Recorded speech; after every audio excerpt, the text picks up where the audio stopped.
నమస్తే వేగా 9 న్యూస్ కి స్వాగతం।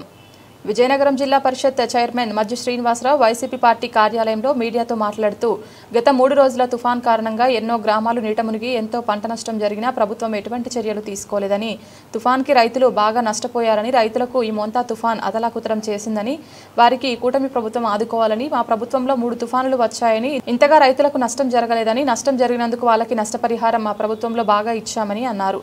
ఈ కూటమి ప్రభుత్వం రైతులకు యూరియా కూడా తగినంత సరఫరా చేయలేదు, మరి ఇంత నష్టం జరిగితే ఇప్పుడు కూడా ఈ ప్రభుత్వం ఏమీ చేయలేదని కూటమి ప్రభుత్వంపై విరుచుకుపడ్డ జిల్లా పరిషత్ చైర్మన్ మజ్జి శ్రీనివాసరావు। ఈ కార్యక్రమంలో సీనియర్ వైసీపీ నాయకులు పాల్గొన్నారు। పత్రికా సోదరులకు ధన్యవాదాలు। మరి ఇటీవల ఏర్పడిన ముందా తుఫాన్ మరి ముఖ్యంగా ఉమ్మడి విజయనగరం జిల్లాలో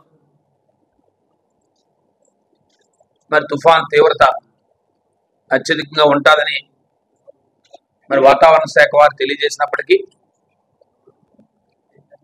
మరి ముందా తుఫాన్ తాలూకా తీవ్రత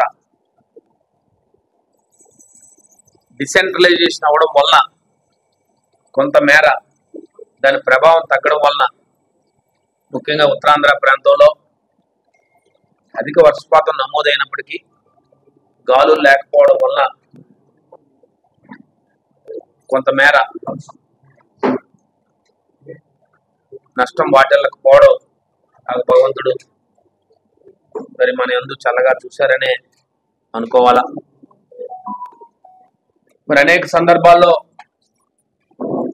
తుఫాను రావడం, ఎందుకంటే మన తీర ప్రాంతంలో ఉన్న వాళ్ళం కాబట్టి తుఫాను ప్రభావం ముఖ్యంగా ఉత్తరాంధ్ర ప్రాంతంలో అధికంగా, తీర ప్రాంతంలో జిల్లాలకు అధికంగా ఉన్నప్పటికీ మరి ముఖ్యంగా మరి ప్రభుత్వాలు తుఫాను తీవ్రత వాతావరణ శాఖ వారు ఇప్పుడున్న అధునాతనమైన టెక్నాలజీ ద్వారా మరి శాటిలైట్ సిస్టమ్స్ ద్వారా మరి ముందస్తుగానే అందరినీ అప్రమత్తం చేయడం, మరి దాని సందర్భంగా యంత్రాంగం అప్రమత్తం కావడం, ఇది అనేక సందర్భాల్లో జరుగుతూ ఉన్నాయి। గౌరవనీయులు మాజీ ముఖ్యమంత్రులు వైఎస్ఆర్ పార్టీ జాతీయ అధ్యక్షుడు జగన్మోహన్ రెడ్డి గారి ఆదేశాల మేరకు తుఫాను ముందే మా అందరితో వారు నేరుగా ఫోన్లో మాట్లాడి పరిస్థితులు ఎప్పటికప్పుడు తెలుసుకొని వారు మాకు ఒక ఆదేశాన్ని ఇచ్చారు।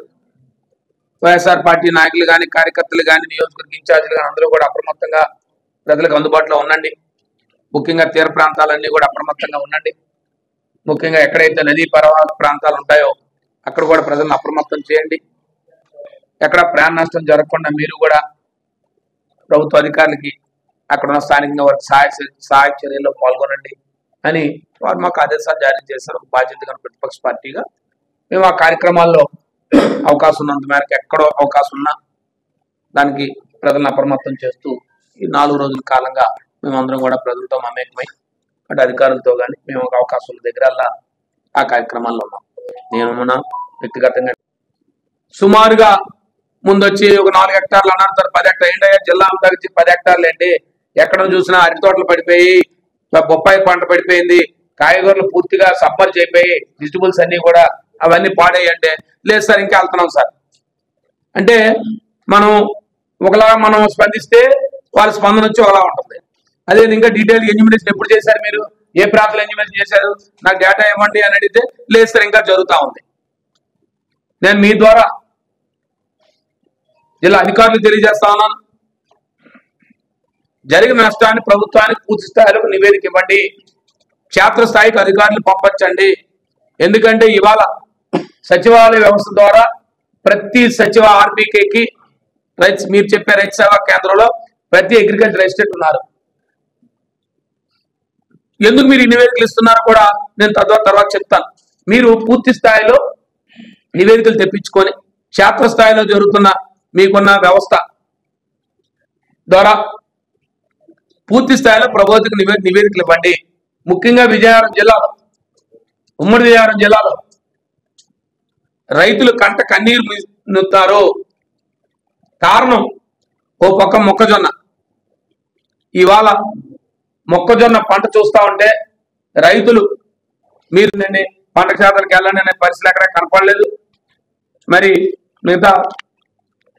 మిగతా విషయాలకు వస్తే మరి ముఖ్యంగా ఏదైతే వైఎస్ఆర్ పార్టీ జగన్మోహన్ రెడ్డి గారి నాయకత్వంలో మెడికల్ కళాశాల ప్రైవేటీకరణ చేయాలి అని ఈ ప్రభుత్వం తీసుకున్న నిర్ణయాన్ని వ్యతిరేకంగా ప్రజలందరినీ మమేకం చేస్తూ కోటి సంతకాల కార్యక్రమం కానీ లేదు నియోజకవర్గ స్థాయిలో పెద్ద ఎత్తున ర్యాలీలు చేయాలని చెప్పి మేము అనుకోవడం, మన తుఫాన్ దృష్ట్యా ఆ ర్యాలీలు 4వ తారీఖుకి మొన్నటి రోజుని పోస్ట్ పోన్ చేశాం. మళ్ళీ జిల్లాలో ముఖ్యంగా ఈ శ్రీకాకుళం నుంచి నెల్లూరు వరకు ఉన్న తీర ప్రాంతాల్లో ఈ తుఫాన్ తీవ్రత దృష్ట్యా ఇంకా కొంత సమయం కావాలని చెప్పి మా అధ్యక్షుడు మేమందరం కోరడం, వారు వచ్చి మరొక వారం రోజుల పాటు క్షేత్రస్థాయికి వెళ్ళండి, ప్రభుత్వాన్ని నివేదిక ఇవ్వండి, ప్రభుత్వాన్ని తెలియజేయండి, ఈ రైతులను ఆదుకోండి. ఎందుకంటే గత ప్రభుత్వాలకి ఈ ప్రభుత్వానికి తేడా కూడా మీకు చెప్తాను. మీ ద్వారా జిల్లాలో రైతాంగానికి అందరూ కూడా తెలియాల. గత ప్రభుత్వం ఈ సంవత్సరం చూసుకుంటామంటే 2,70,000 ఎకరాలు 2,70,000 ఎకరాలు ఈ సంవత్సరం వరి పంట సాగు అవుతుంది. విజయనగరం జిల్లాలో, ఉమ్మడి విజయనగరం కాదు, విజయనగరం జిల్లాలో మాత్రమే చెప్తాను. దీనికి సుమారుగా 1,00,000 ఇచ్చి ఇగో ఏ రైతుకి ఎంత జరిగింది ఇవాళ ఆ వ్యవస్థ తీసి పారేశారు. ఏమంటే ఇంకా అవుతుందని చెప్తారు. ఇవాళ ఈ క్రాప్ లేదు. రైతు భరోసా కేంద్రాలు నిర్వీర్యం చేశారు. ఒకప్పుడు విత్తనం నుంచి పంట కొనుగోలు దాకా ఆ రైతు భరోసా కేంద్రానికి వెళ్తే చాలు, రైతుకి అంత సౌలభ్యం ఉండేది. ఇవాళ ఆ కారణం లేదు. ఇక మిగతా కారణాలు మళ్ళీ పోను. ఎందుకంటే రైతులు ఎరువుల కోసం ఎన్ని ఇబ్బందులు పడ్డారనేది నేను ప్రత్యేకంగా చెప్పాల్సిన అవసరం లేదు. దీనికి ఈ జిల్లాలో ఉన్న ప్రతి రైతు, పంట వేసిన ప్రతి రైతు దానికి అతను బాధితుడయ్యాడు. ఈ ప్రభుత్వం సరైన సమయంలో ఎరువులు సప్లై చేయకపోవడం నేను ఎక్కడో చూశాను. ఒక దగ్గర చెప్తా ఉన్నారు, ఒక జిల్లాలో కొత్తగా, ఇంకా మన జిల్లాలో అది లేదని అనుకుంటున్నాను. ఇంకేమైనా అది కూడా వెరిఫై చేసుకోవాలి. నేను కూడా ఈ మధ్య ఎరువులు సప్లై చేయాలంటే యూరియా కార్డులు కూడా ఇస్తున్నారట ప్రజాప్రతినిధులు. వాళ్ళే పంచుతున్నట్టు గ్రామానికి వెళ్ళి ఆ కార్డు ఇచ్చిన యూరియా ఇస్తారటని. ఏదో కొన్ని జిల్లాలో మాకు సమాచారం వచ్చింది, ఈ జిల్లాలో వెరిఫై చేసుకొని అయితే మనకు ఖరీఫ్ అయిపోయింది కాబట్టి వాళ్ళకి అది అట్లీ 32,509 మందికి అయిపోయారు. ఇంతే. నేను చెప్పిన 1,50,000 మందిలో ఇన్సూరెన్స్ కట్టిన వాళ్ళు వారి సొంత డబ్బులతో 200 రూపాయలు ఇక్కడ ప్రీమియం ఫిక్స్ చేసింది 200. అదే సపోజ్ ఈస్ట్ గోదావరి అయితే 780 రూపాయలు, లేదా వెస్ట్ గోదావరి అయితే ఒక రేటు. ఇలాగా ఇన్సూరెన్స్ కంపెనీస్ ప్రీమియం ఫిక్స్ చేశాయి. ఇదే రాష్ట్రంలో ఒకే రేటు కాదు ఈ ప్రీమియం రేట్. ఈ జిల్లాలో, విజయనగరం జిల్లాలో వారికి ప్రీమియం రేట్ 200 రూపాయలు. ఈ 200 రూపాయలు రైతు కట్టుకోవాలి. అదే గతంలో 100% ప్రభుత్వమే రైతుకి ఇన్సూరెన్స్ చెల్లించేది. ఒకవేళ రైతు నష్టం జరిగితే ఇన్పుట్ సబ్సిడీ. ఆనాటి కాలంలో నేను మీ ద్వారా చెప్తా ఉన్నాను, మేము గత 5 సంవత్సరాల కాలంలో మనకి ఎప్పుడు ఇలాంటి తుఫాన్లు రాలే. మీ అందరికీ తెలుసు, పేరుకి 3 తుఫాన్లు వచ్చినప్పుడు కూడా ఆ రోజు వచ్చిన తుఫాన్ల పేర్లు కూడా చెప్తా ఉన్నాను. ఆ రోజు వచ్చిన తుఫాన్లు తీసుకుంటామంటే ఒకసారి నివార్ తుఫాన్ 2020లో వచ్చింది, లేకపోతే గులాబ్ సైక్లోన్ 21లో వచ్చింది, అలాగే వచ్చి మిచింగ్ తుఫాన్ అని చెప్పి 2023లో వచ్చింది. కానీ 3 కూడా ఏ తుఫాన్లు కూడా మనకేం తీవ్రత కానీ మనకి ఎప్పుడు కూడా లేవు వాటి పేర్లు ఉన్నప్పటికీ. కానీ ఆనాడు తుఫాన్ ద్వారా కొంత వర్షపాతం వల్ల కొంత రైతులు పంట నష్టపోతే సుమారు 8.5 నేను ప్రత్యేకించి చెప్పగలను. మనందరికీ సాక్షి మిమ్స్, మరి మిమ్స్ కూడా ప్రభుత్వ వైద్య కళాశాల, మరి దాని ద్వారా ఏం జరుగుతుందనేది నేను ప్రత్యేకించి మీ అందరికీ చెప్పాల్సిన అవసరం లేదు ఈ జిల్లాలో. ఎందుకంటే సుమారు 20 సంవత్సరాలు పైబడి ఆ కళాశాల ప్రారంభమై ఉంది. సుమారుగా అది ఎంతమందికి సేవలు అందిస్తుంది, దాని ద్వారా ఎంతమంది ఏ రకమైన విద్యార్థులు చదువుకుంటున్నారు. మరి అక్కడంతా డొనేషన్లు కట్టుకోనో లేకపోతే కోట్లాది రూపాయలు వెచ్చించే డాక్టర్ల పీజీలే తప్ప ఎక్కడా కూడా ప్రభుత్వ పరంగా ఇచ్చే పరిస్థితి లేదు. కాబట్టి వీటికి వ్యతిరేకంగా ఈ కార్యక్రమాలు ప్రజల్లో వచ్చి పెద్ద ఎత్తున స్పందన వస్తూ ఉంది. పెద్ద ఎత్తున ప్రజలు కూడా కోరుతా ఉన్నారు, మీరు తీసుకున్న జగన్మోహన్ రెడ్డి నాయకత్వంలో మీరు తీసుకున్న నిర్ణయం చాలా కరెక్ట్, మేము తప్పకుండా మద్దతు తెలుపుతామని చెప్పి అందరూ చెప్తా ఉన్నారు.